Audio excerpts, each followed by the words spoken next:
Next one, integral 0 to 1 x into e power minus x square dx.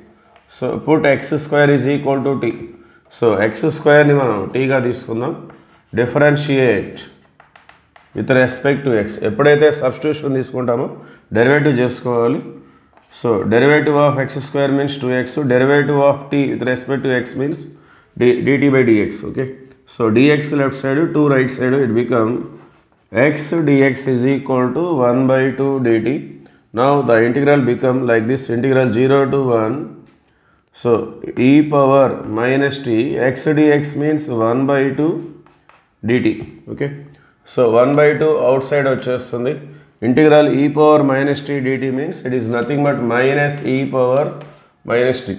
So formula adi integral e power minus t dt means minus e power minus t. The limits are 0 to 1. So ఈ limits x అనే వేరియబుల్కి సంబంధించిన limits మనం just integration కోసం substitution తీసుకున్నాం. మళ్ళీ t ప్లేస్లో X స్క్వేర్ని మనం substitute చేసిన తర్వాతనే లిమిట్స్ అప్లై చేసుకోవాలి. Because these are the limits which belongs to x, not for t. Okay. So first upper limit, ఈ మైనస్ కూడా బయటకు వచ్చేస్తుంది, -1/2. So first upper limit e power minus 1 square అంటే 1 వచ్చేస్తుంది.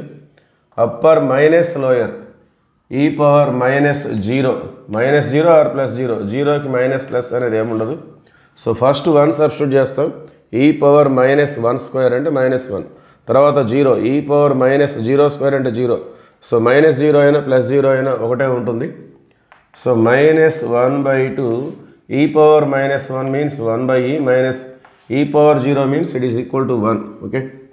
సో మనం LCM తీసుకున్నట్లయితే -1/2 1 మైనస్ e బై e, ఈ మైనస్తో కూడా లోపలికి మల్టిప్లై చేస్తే minus of 1 minus e means it become e minus 1 by 2 into e, 2 into e 2e, minus into minus plus, minus into +1 -1.